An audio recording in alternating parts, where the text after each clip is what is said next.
Good evening and welcome back to the question and answer series for Anash.org. Question. We have a gemach and there are some people that don't have money to pay. Can we still remind them and ask them to pay? Or we are over of loisia loikanoisha? The answer is yes, you can still ask them. You're not over of any iser. There's a Bachuch Ruf in a Sefer Bekesav HaKudushim, which is printed in Chosh Mishpat in the bottom, Kesav HaKudushim, Simon Tzadik Zayin, Siv Bais, and he writes that the Isser of Lesi Elokenoshe, that means the Isser which the Torah says that if someone does not have money, you should nudge him to pay up his halvoah. That is only if he doesn't have any property and if he doesn't have any metaltalim. That means he doesn't have anything to his life. According to the halachas which we have, if a person, we have to take his money, so you leave him some stuff that he should be able to live, and all of the stuff you could sell. So if a person does not have no properties, that means he has no house which he owns. He has no metaltalim. That means items. He doesn't have a silver closet with a silver cup for Kiddish. He doesn't have anything. Then you have an iser l'sikenoisha. But if he has in his house stuff which you could, it's not in the gather of Masadin al-Bachoif, that means it's not in the things which you leave over for a person, he should be able to live. So, of course, you could ask him money because he has money. For instance, a person has a silver Kiddish cup, or a person has silver candelabra. So that means that he still have metaltalam, so he should pay up his choif. He should sell these silver items and sell it, or other things in his house which he could sell. Since he has this stuff, and it's more than what you give for a person which he sell his items in order to pay up his choivas, since he has more than that, there's no Isra of Lesi Kenoisha. So I don't know a person which is basically, if he's not homeless, that he doesn't have anything in his possession. So therefore, there's no problem of Lesi Kenoisha halachically. Question. Can you play with a sequence pillow on Shabbos if you are not drawing words or pictures? You only stroke it back and forth. The answer is yes. You could play with it. I feel that even if it has words or pictures, it shouldn't be a problem because the words and pictures are there already. It is only if you turn it down, you won't see it. If you turn it up, you will see it. So that's not considered writing. That's not considered making a picture. The picture is here. It is as if, for instance, you have a Rami board which is upside down, so you don't see the word. But you have this word before Shabbos. Now you pick up the Rami, every piece of the Rami, you turn it around and you see the word. That's not a Meleches Ksiva, because the word is already right next to the other. There is a word. It is only I don't see it. The same thing is with this sequence pillow. The picture of the word is there. It is only if you stroke it one way, you're going to see it. You stroke it the other way, it's going to be covered. So I don't see any problem, even when it has words or pictures. Avad and avad, alachas kama v'kama. If it doesn't have pictures, like your question, there's no problem to use it and play with it on Shabbos. Question. I have a girl, a daughter from my previous marriage with the age of 8, the age of 11. And my husband has a boy from his previous marriage in the age of 10. We don't have yet children together. We need to leave our house from time to time at night. Is there any problem to leave them alone regarding yichud? So the question is, you have a girl of 11 years old, a boy of 10 years old, if there is a problem of yichud? The answer is no, there is not a problem of yichud. Although a boy after 9, a boy above 9, with a girl above 12 is yichud. The same is also a girl above 3 with a boy older than 13 is yichud. But a boy and a girl under bar and bas mitzvah, there is no yichud. So in your case, your daughter is 11 and your husband's son is 10, both are under bar mitzvah and bas mitzvah, you have no problem. But next year, when your girl turns 12, then she's going to have a problem of yichud with your husband's boy, which will be 11. So again, a girl above 9 is yichud, but only with a boy above bar mitzvah. A boy above 9, a girl above 3 with a boy above bar mitzvah, and a boy above 9 with a girl with his bas mitzvah. But a boy and a girl which are under bar bas mitzvah, there's no problem. Next question. If one makes Kiddish before 6, can they drink red wine between 6 and 7 in the middle of the meal? Yes, you can drink wine in the middle of the meal, and red wine. Red wine has nothing to do with this whole subject of not making Kiddish between 6 and 7, as we mentioned in the previous shir. So therefore, yes, he could drink wine in the middle of the Seudah, even it's red wine. Question. I am in a violence this year, Rahman al-Islam. I would like to know about planning our annual Hanukkah party with our children. Also, what about joining my siblings with my mother for the Hanukkah party? The answer to this is like this. With your children, there is no problem at all, especially that it's in your house.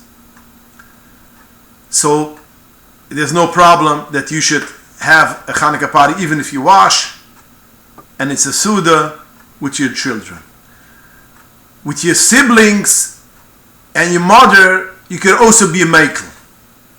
But when it comes to your friends, like classmates, you should not go to such a Hanukkah party, because that's already called Sidus Marayim.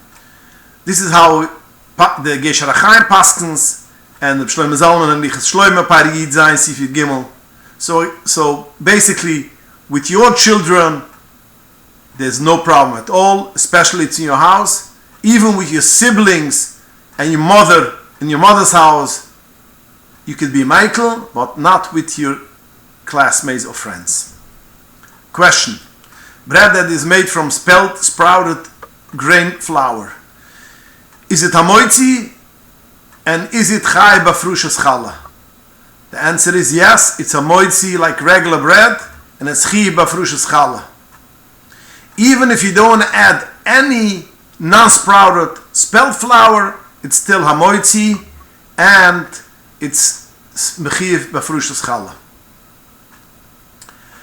Follow up to this question: is spelt challah, does it need to be covered during Kiddish? The answer is yes, because the reason why we cover the challah by Kiddish is in order that since we are making Kiddish on wine, which is after Chita Yisrael, in the pasuk first says Chita Yisrael, and only afterwards it says Gefen.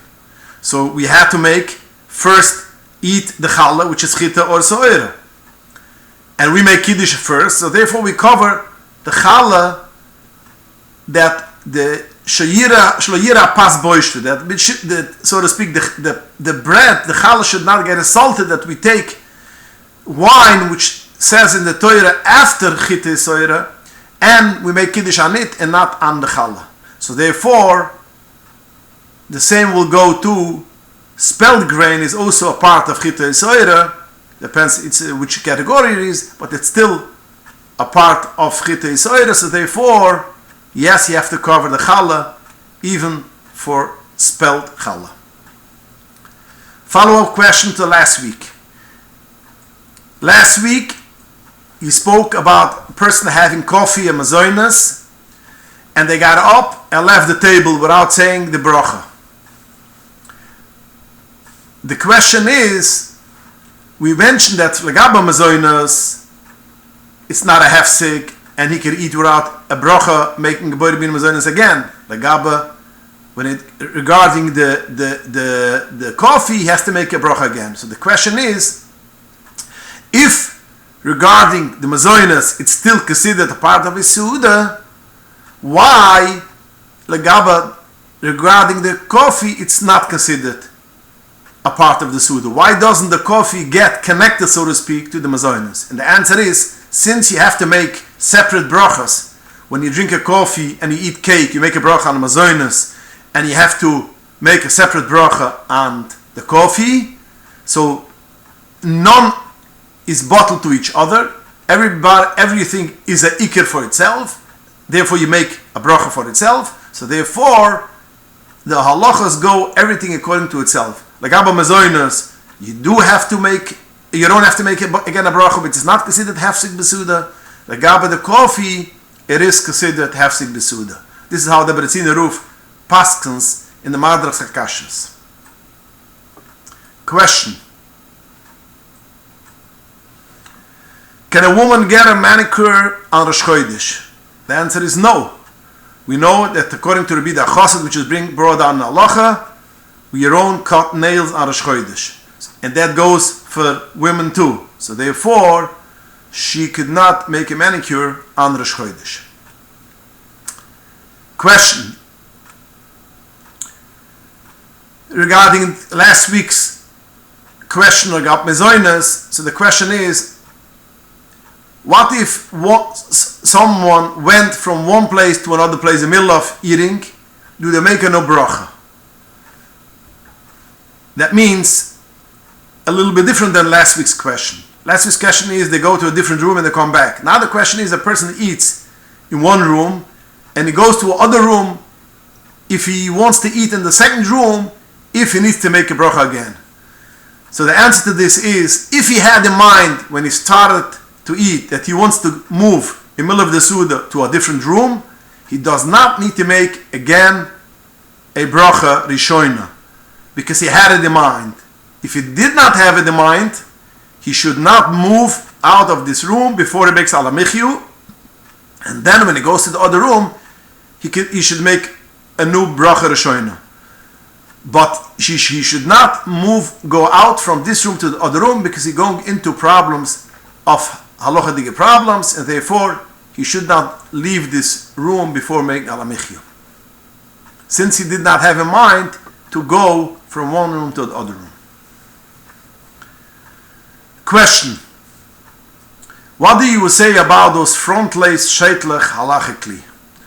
Basically, the front is made in such a way that in the front you can't tell it's a sheitel, literally.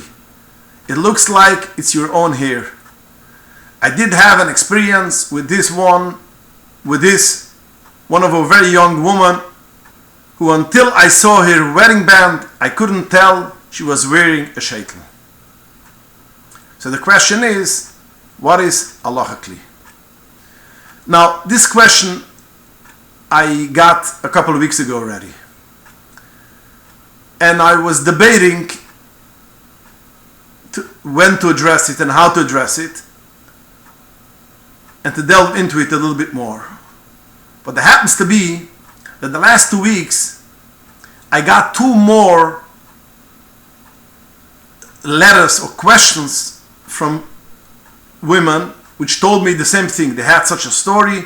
They went in the store or a grocery store and they saw a friend's daughter and they weren't wearing a sheitel, and she came home devastated that basically people started going with their own hair. So I see it keeps on coming in a little bit more and more. So we have to address it. So let's clarify this thing. By wearing a human hair sheitel to begin with, there is a problem of maras ayin. What does it mean? That means a person does a thing that people will think that you are over an avayra, there is a iser. So if a person wears a human shaitel and people do not know that this is hair, that this is a shaitel, you have a problem of maras ayin. The same as the halacha we have, a person cannot do a thing even though it's mutter to do, but people will think it's a iser, it's not mutter to do. For instance, a person cannot drink in the middle of a meal which he adds as he eats meat. He cannot drink a coffee with milk, but the milk is made out of agoizim nuts. And the Shulchan Aruch writes that you have to make and put nuts in the side. People should know that it's not real milk, because then you drink milk and meat. And other halachas we see, you cannot do a thing which people will think that you're over of avayra. So therefore, human hair shaitlach that looks like hair, first of all, there's a maras ayin. But regular human hair, which we have today's day on the street, there is no problem. Why? Because since it is already in people, a lot of people, or even half of people, or even most of the people are wearing human hair shaitlach, and people could recognize that this is a shaitel and it's not hair. That means the more people get exposed to it, automatically the more they realize, and they could right away see and recognize that it's a shaitel, it's not hair. So automatically the maras ayin falls away. So therefore this is the heter of wearing today's day human hair shaitlach, because people who look on it, at least when they come closer, they right away see that it is a shaitel and it's not hair. It's not real hair. But when you're talking about this front lace shaitlach, which basically is made in a way that you should see, it should look like hair coming out of his scalp, and it's made 100% that no one could see, even if you come close. I won't see no one, but most of the people will not know and recognize and see, even when they come close, that it's a shaitel, and they will think it's hair. And only if they're gonna see that she's married, that she has a ring, you're gonna start figuring out it's a shaitel. But mitzad, looking on it, it will look right automatically 100% like human hair, because it has this front lace which makes it should look like really like the head. So therefore you have a problem of maras ayin, and it's also to wear such a thing for now. Now if it will come in more and more, and people will get used to it, and people will start realizing and recognizing it, that this is a shaitel and it's not hair, then there won't be any more maras ayin. But as of now, which is basically not popular in most communities, so therefore there is a serious problem of maras ayin. Now even in, let's say, if in some community, I don't know if there is such a thing, but let's assume that in some community it will come popular, a person which wears that has an iser to go with such a shaitel in a place which is not popular, and in their place they will think that it's hair, because it's maras ayin again. Like the Rebbe writes that a person who goes with a shaitel, and he cannot go in a community which over there it's also to go with a shaitel, because in their community that's a problem, and in their community they don't go with shaitlach, so it still has the inner maras ayin. So even if a person, let's assume as in one community it's popular, but going with this in another community, or going in places, or going to a chasna which there are other people, and by them it's maras ayin, it will be a osir. But in any case, I don't think there is already yet a community which all the people, or most of the people, will recognize that it's a shaitel, it's not hair. So therefore you have a serious problem of maras ayin. People will think it's hair, and it's osir to wear it as of now. And it's interesting to note, the Shilt HaGeborim, which he is basically the famous Poisik, which was the first who was mater Paya Nochris, that means sheitel. So when he writes, why isn't a sheitel a problem of Sarbi Isha Erve? So he writes, Sarbi Isha Erve, he puts in very interesting, twice the same thing. It's only hair which is connected to your scalp, and it's also you see the skull between the hairs. That means he writes the reason why a paya nochris, a sheitel, is not a problem versus hair is a problem, because in hair you see its hair because you have the skull which is white, and therefore you see its hair. When you have a sheitel which you don't see the buser imasar, so therefore a paya rochi is mutter. So you see already in the words of the Shiltei Geboren, which he is the matter of sheitlach, which he stresses twice that if you have a sheitel which will look like your skull and it will look like buser imasar, you will have a problem of marasayin. Now once it will come into the community widespread, that means even though it's not permitted to go now, so how can it come in? If there will be people who are poets gay, then they will go with this against the halacha of maras ayin. Eventually people will get to know this kind of sheitlach, then, and people will realize and recognize that it's not hair, it's a sheitel, then it will fall away the maras ayin, it will be mutter. Okay, we'll stop here.